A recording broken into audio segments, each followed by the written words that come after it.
mas-uuliyiinta maamulka gobolka togdher ka degmada Burco wasarada caafimadka iyo talasom ayaa ku dhawaaqay in si wada jira wacyigelin ku saabsan xanuunka kuduudiyaha oo muddooyinka u dambeeyay ku jiray magaalada Burco ay wacyigelin ka samaynayaan xafaaha kala duwan ee magaalada Burco. kulankan ayaa waxa goobjoog ah gudoomiye ku-xigeenka gobolka togdher duqa degmada Burco isuduwaha wasarada caafimadka gobolka togdher iyo mas-uuliyiin ka socday wasarada caafimadka iyo talasom waxaana hadaladoodii ka mid ah mas-uuliyiinta kala duwaneed ee ka soo qayb gashay madashani. cudurka maanta waxaan fadhinaa in aan balaan cusub samaysano kaasoo aan doonayno in xagga nadaafadda ka shaqeyno oo faktarkii halkii xanuun ka imanayay inaan abaarno iyadoo 24 saacadoodna goobaha caafimaadka hadday public yihiin iyo hadday private yihiinba professionalkii ay diyaar u yihiin in wixii ka daweeyaan. xalay dhakhaatiirta private iyo public loo shirnay shalay goobaha dhowr soo marnay xafiiskana shirkada ku qabanay in xoog la saaro cudurku halku ka imanayay. cudurku halku ka imanayay hadii la daweeyna eelku ma istaagayo. cudurkii halku ka imanayay waxa iskugu timid maadaama ay kaneecadaasi keenayso kaneecadaasina ay meerta nololeedkeedii biyaha ka dhalanayo sidii biyaha iyo qashinka iyo goobaha qashinku fadhiisto loo wada nadaafadin lahaa sida ay noola qaateen ee u agaasimeen madaxda gobolka iyo duqa magaalada Burco. dadka xanuunsanaya inaan lagu hayn guryaha sida ugu dhaqsaha badan loo gaarsiiyo goobaha caafimaadka.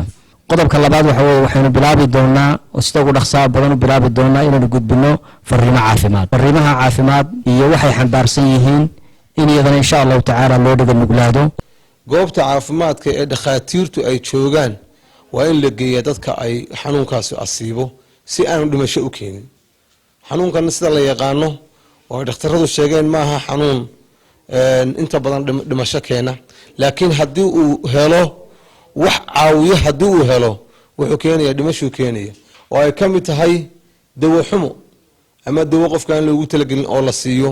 waxaan isla qaadanay labadaas shay wacyigelin dadka la siiyo iyadoo inaga caawinayso shirkadda la yiraahdo telesom iyo environmentigii in laga nadiifiyo waxyaabaha loo tuhunsan yahay in ay koos-gareyn karto.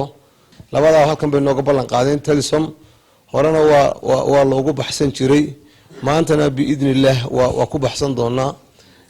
shirkado badan baa jira magaalada ee ka shaqeysta shirkadahana waxaan u sheegaynaa dadkii ka shaqeysanayseen uu buka uu xanuunsanaya badibu uu xanuunsanaya dadka badidiisu xanuunsanaya marka idinkuna dadka doonaysa ka macaashtaan de markuu sidan oo kale noqdo weyn wax ku soo celisa laguna wacyigeliyo dadka iyo bulshada sidee nadaafadda ay uga qayb qaadan lahaayeen iyo wacyigelinta wasaaradda caafimaadka iyo maamulka degmada iyo maamulka gobolka ay wadaan iyo bulshada qaybaheeda kala duwan.